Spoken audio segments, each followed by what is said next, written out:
To item number 14. Item 14, Drought Update and Annual Water Supply Management Report. Mr. Hagmark, we have some good news, I hope, today. For once. Whenever you're ready. Let's see, is this...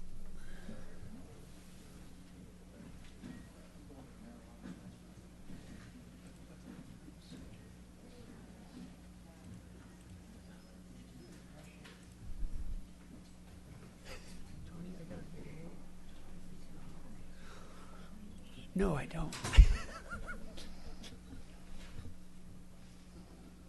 Another type of watering hole. Oh, sorry. No, I'm kidding. Okay, go ahead. Sorry. Bad joke.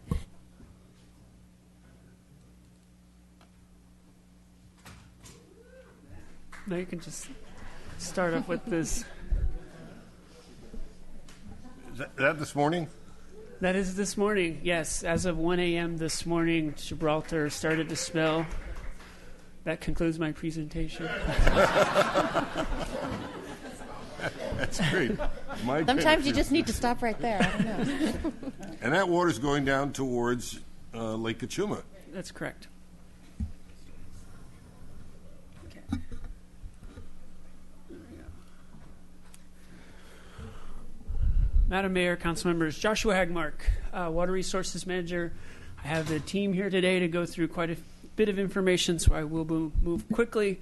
I am going to start off with our current status, kind of go through our various, where we are with demands, where we are with some of our supplies now, and then talk a little about our conservation efforts, and then we're going to talk about a backwards-looking document that we do every year, which is the 2016 Water Supply Management Report, which kind of is a summary of how things went last year.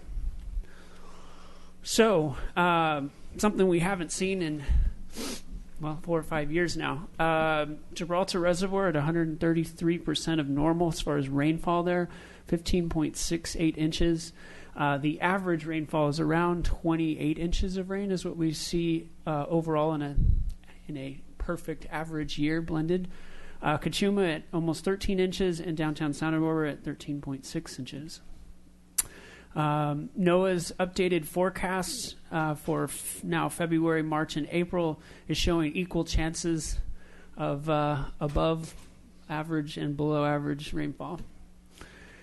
Just to see what's happened over the last few months, you can see how the extreme drought areas, the dark red, has significantly changed statewide.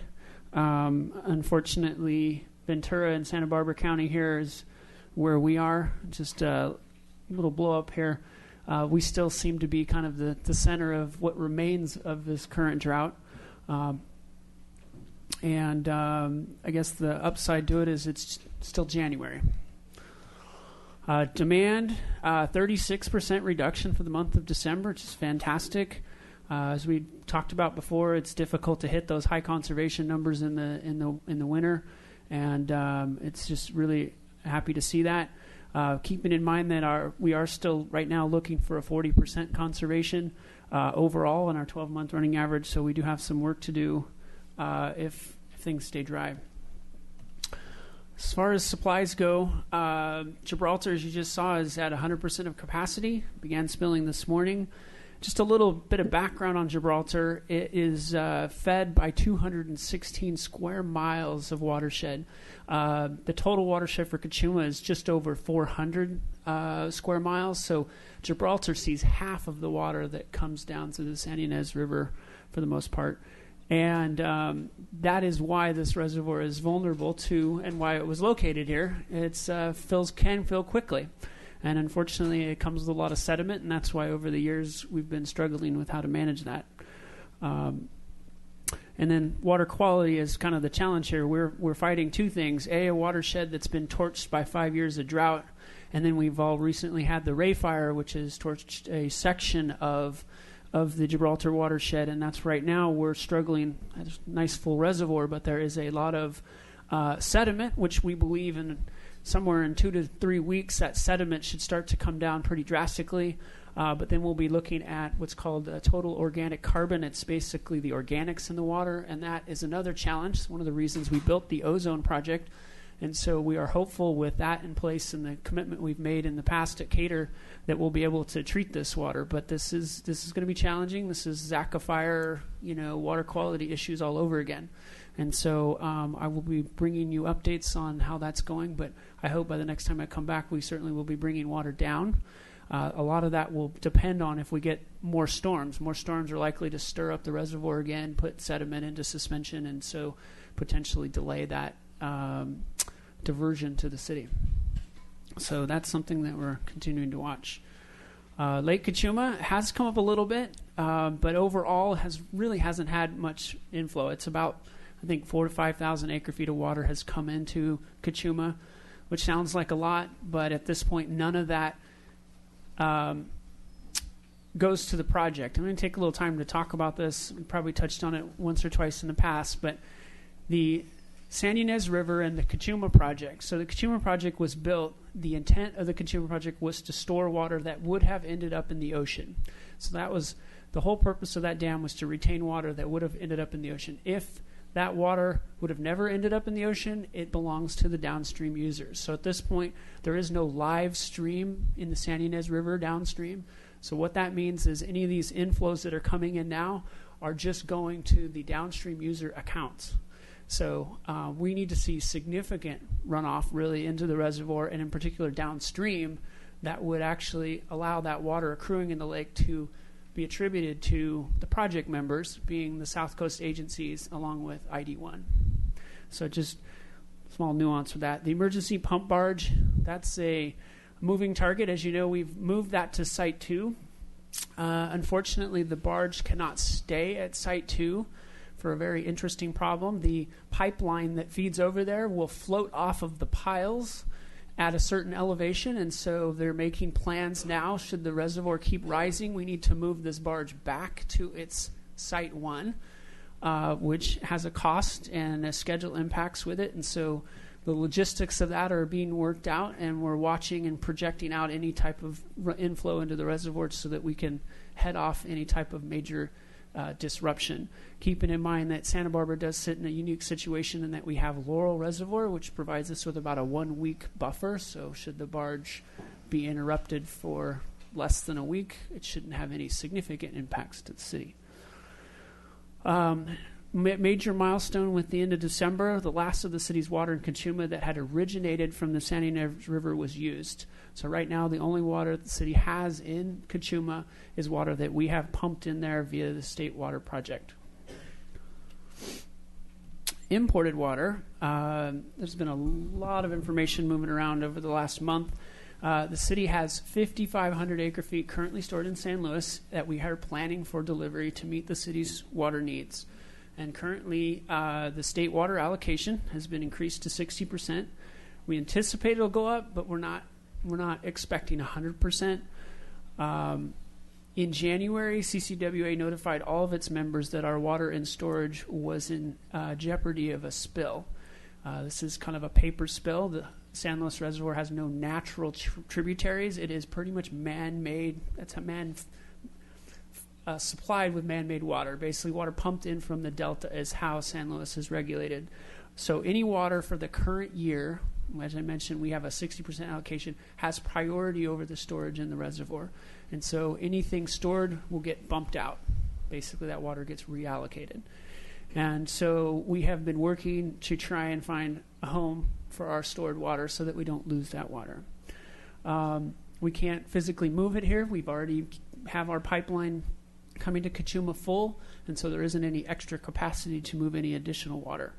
Overall, CCW, Central Coast Water Authority, has about 30,000 acre feet of water stored in San Luis that is jeopardy of being lost. How did this happen? Why is this happening? That has to do with just the record rainfall that Northern and Central California have gotten, and I wanted to just show some of these displays that are put out by DWR. This is currently the rainfall. This is 8 station. It's like a portfolio of 8 rain stations that they have in Northern California that they use to kind of project runoff. This is the wettest year on record, which is 1982, 1983, and here's where they currently are. And this is what's driving this unusual situation in which they're able to run the pumps in the Delta at capacity, and which has quickly made our water in San Luis in jeopardy. And then here's also the Central Coast, or the Central California Index, and again, they're also above the wettest year on record. It's kind of driving this. So options. Actually, yesterday, the director of CCWA and the county assistant public works director, Tom Farram, went up to Sacramento, met with DWR to try and convince them that the South Coast could use some special exemptions because we're still in this extreme drought situation. And unfortunately, DWR feels that there wasn't much they could do because if they make some special exemption for us, they're likely to be sued by most of the other state water contractors who'd want special exemptions as well. So where does that leave us? That leaves us with this opportunity to do potentially an exchange with the Metropolitan Water District, the largest water district in the United States. They are moving water out and have the capacity to store that water in reservoirs they own in Southern California. And they have offered to do an unbalanced exchange in which for every 3 acre-feet we give them, they'll give us 2 acre-feet back in this current year. So basically 66% of our water that we have in storage we'll get back, which is better than nothing. And so we're currently working to try and hammer out that arrangement and save some of the water that we have. Just a reminder that we currently have a standing water debt, which we have. The time period is roughly between 8 and 10 years that we have to repay this water, but it's about 6,400 acre-feet of water. And the community right now, just to put that in perspective, is using about 10,000 acre-feet. Since about 2/3 of the city's water supply for a whole year, we need to pay back. And so we will be returning a small portion of that to Mojave, which we borrowed a few years back. But right now, we are unable to return any part of that water because we bought the rest of it from AVEC, and they do not have the capacity to take that water back right now. They're trying to get all of their stored water in San Luis out. We are hoping maybe with this exchange with Metropolitan that we can at least save some of our water and potentially use that to, if we need, to pay back some of our debt with AVEC. I think Mr. Dominguez has a question. Mm-hmm. Thank you. Going back to Lake Cachuma, I wanted to inquire, so all remaining city water in Cachuma is derived from imported state water. So do we have access to that water? Yes. And how much water is that? What's the amount or the quantity? 2,000. It's around 2,000 acre-feet that we've gotten into there now. So we're able to access that this year? Mm-hmm. Okay. Thank you.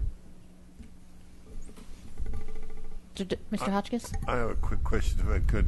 You talked about working with the Metropolitan Water District. What's the cost of doing that? Right now, it's a no cost. It's just an unbalanced exchange, so they walk away with. So we lose water, we but we don't water. have to pay anything. Mm-hmm. I see. Thanks. Yeah. So we just had a lengthy discussion on January 10th about the status of the desal project. This is just a quick update on it.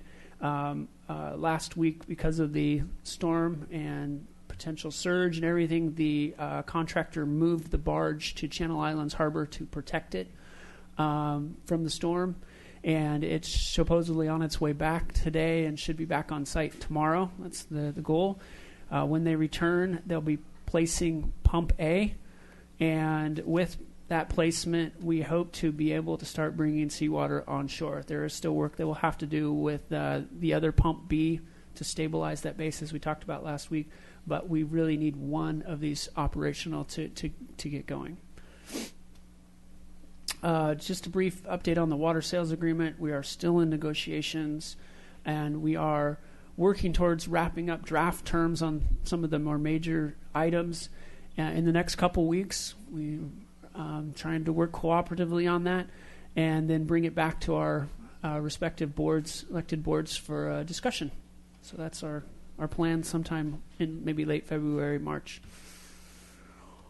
Water supply strategy. So the recent rains are positive improvements in our water supply outlook. I'm not going to deny that. However, we're kind of celebration is a little premature right now.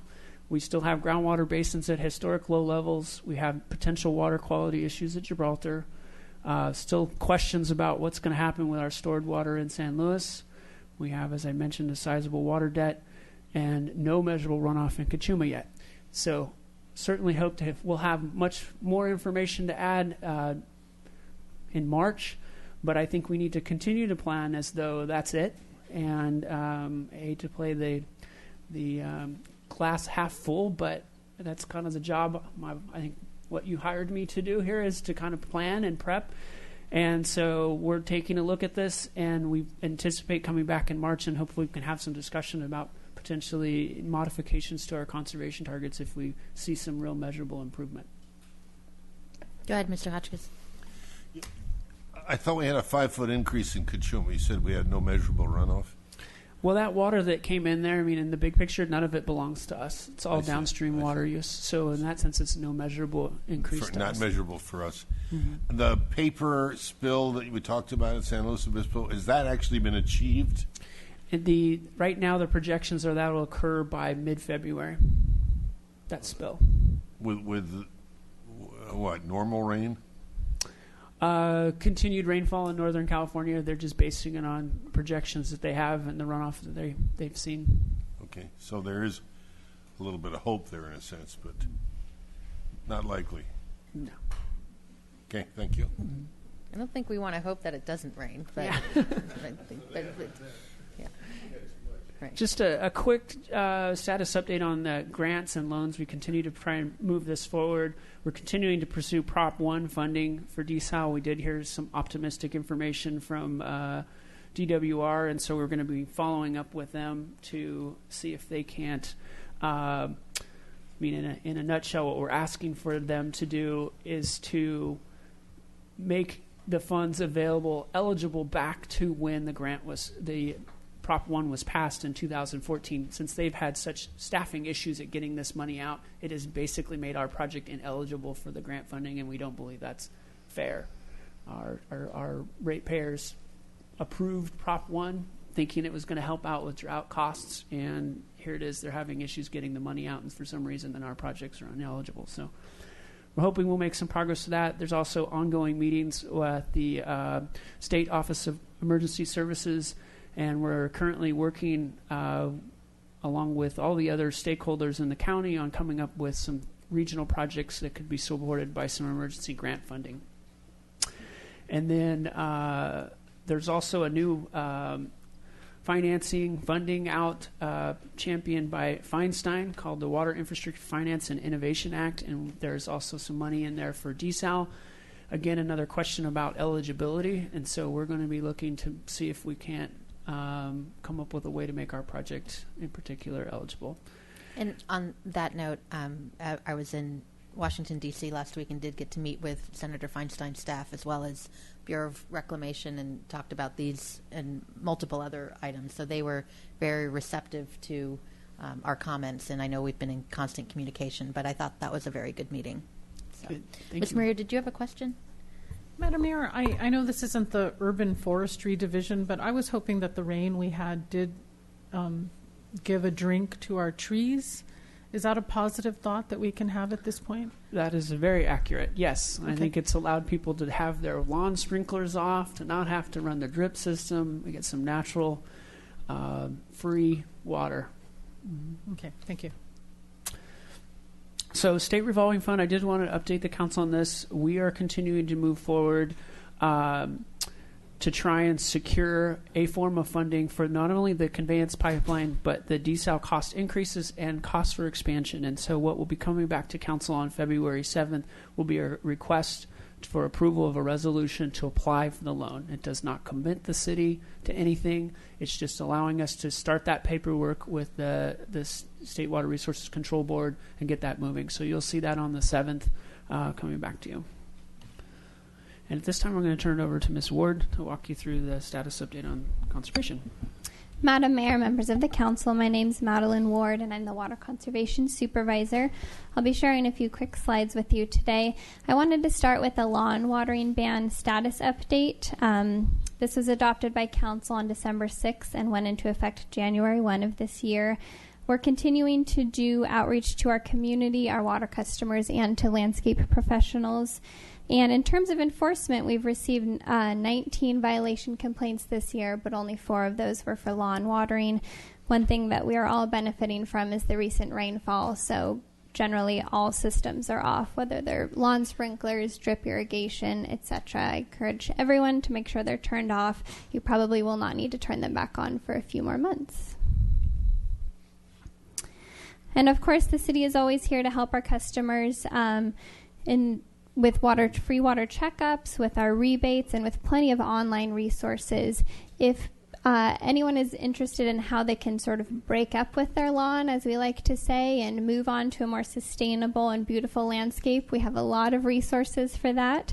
We have a great WaterWise plant database that also has virtual garden tours of local gardens, so you can sort of walk through a virtual garden, click on the plants that you like, add them to a plant list, and bring it to a nursery. We also have a great how-to videos that cover actual physical lawn removal, building up soil, how to select plants, how to design a new beautiful sustainable landscape palette, and that is in our GardenWise TV show. I'm also here today to announce the recipient of the 2016 Water Hero Award. This award is given out every year to a individual, business, or an organization that goes above and beyond in their water conservation efforts and serves as an example of water efficiency to our whole community. Prior recipients include the Eucalyptus Hill Homeowners Association, Santa Barbara City College, the Santa Barbara Association of Realtors, the Tobes Group, and Dennis Allen. And I'm pleased to announce that the 2016 Water Hero Award is given to the Santa Barbara Botanic Garden. 2016 was a big year for the garden. They celebrated their 90th anniversary. They unveiled a new conservation center and a new garden, as well as a redesigned garden. In 2010, the garden updated its mission to serve as a role model for sustainability, and as we've been able to benefit from over the past 6 years, they have really incorporated many different sustainability initiatives in the garden and with their community partners. The WaterWise Home Garden is a garden that was redesigned in 2016. Some of the highlights are easy-to-grow native plants, a beautiful rain garden, a rain collection tank that's featured here on the screen, and coming soon will be a mulch display, an irrigation display, and a laundry-to-landscape gray water system. So it's one of the more interactive parts of the garden with signs, as you can see, that demonstrate what is actually happening on the ground so people can emulate it in their own yards. As well, in 2016 was the completion of the Island View Garden, which is part of the Pritzloff Conservation Center, which is that new building that you see there up on the screen. It highlights native plants from the California Islands, which would be the 8 Channel Islands as well as the 8 Baja Islands. And it also collects rainwater. So it's designed to be a water-neutral garden. It collects the rainwater runoff from the building itself and the surrounding parking lot. It's channeled through bioswales, and it's collected into 3 tanks that hold 45,000 gallons of water. As the executive director, Dr. Steve Windhager, states, their gardens demonstrate that anyone can have a water-conserving landscape that provides habitat for pollinators and other wildlife and gives you the beauty you want with a fraction of the water needs of a conventional landscape. And that quote really summarizes not only what they do in these specific gardens that I highlighted, but what they do in their entire property overall. And we're very pleased to congratulate them in being the 2016 Water Hero. Okay. Mayor Schneider, council members, my name is Kelly Dyer. I'm the Water Supply Manager, and I'm here to discuss our annual 2016 Water Supply Management Report. As Mr. Hagmark mentioned, this is a backwards-looking document. It summarizes our water supplies that were used in water year 2016, which was from October 1st of 2015 through September of 2016. And this is something that is a requirement of our participation in the State Water Project. Every year we're required to make a finding that our groundwater basins are in long-term balance. So typically when we do this report every year, it's a little bit longer presentation, but since you've been receiving monthly updates on our water supplies, this is going to be very condensed. This is just a brief overview of our water supply mix to show how diverse it is. We have groundwater, we have Lake Cachuma water. In water year 2016, that was comprised only of the carryover from previous years. We received a zero allocation in water year 2016 from Cachuma. Gibraltar Reservoir and Mission Tunnel are our city-owned and operated facilities. We're participate in the State Water Project, have supplemental water purchases, have the city's recycled water plant, a strong water conservation program, and ocean desalination, which is expected to be online in water year 2017. This chart shows a comparison of our water year 2016 supply mix, so October 2015 through September 2016. On the left was our planned supply mix, and on the right are the actuals. So starting at the top, the red is our conservation, and you can see we had a little bit more conservation than originally planned. That's partially because we started with a 25% conservation requirement and then bumped it up to 35% in the middle of the year. That, in turn, saved some of our Cachuma project water, which is the blue bar. I have to say, it's pretty extraordinary that our Cachuma water lasted as long as it did. The last time we received an allocation was October of 2014. We received a 45% allocation. Then we had 2 years of zero allocations, and so our carryover lasted us that long through the conservation efforts in our community. The light blue is the water from Mission Tunnel. The orange is our state water project usage, which was on par with what was planned. Groundwater is the yellow bar. That was also on par, and the recycled water production was on par with what was originally planned. So focusing in on groundwater, all of our resources are important, but groundwater has been of particular importance in that it's the only drinking water source that's on this side of the mountains. So it has been our drinking water source that's truly local. That will change with desalination online, but it's important to remember that it's a critical supply in the event that some of our imported water supplies were interrupted for any reason. So we normally, in years when surface water is available, we rest our groundwater basins. We minimally use them based on the safe yield, and we reserve that supply for use during droughts and also in emergencies. This is a map of the city's groundwater basins. We have the Foothill Basin up here. The city has 3 wells in that basin that are all active. This is Storage Unit 1 in the downtown area. The city has 6 wells in Storage Unit 1, 5 of which are currently active. And Storage Unit 3, the city has 1 well in that basin. Storage Unit 3 is the only basin that does not produce potable water for the city. That basin is used to augment the recycled water system as needed. So within the Foothill Basin, there are several pumpers, and we have been working for decades to collect data on the basin and perform modeling studies with the United States Geological Survey. And based on USGS modeling studies, the drought yield available to the city over a multi-year period would be 5,600 acre-feet. So in last year, water year 2016, the city produced 684 acre-feet from that basin and has a estimated remaining yield of 1,600 acre-feet. Water levels are at or below the water levels in the last drought. And in all of our water supply projections, which go out through water year 2019, we factor in this estimated remaining yield so that over time, we're assuming our production will decline and we won't be taking out more than what we expect to be available based on the the modeling studies. Storage Unit 1 has a multi-year drought yield between 7,000 and 13,000 acre-feet, depending on which wells we're using and the amount of seawater intrusion, that the extent to which it would encroach.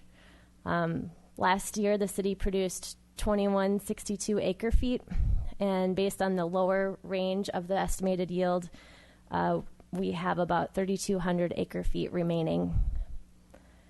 We do monitor for seawater intrusion and have increased our frequency as well as the number of wells we're sampling for chlorides to watch that closely.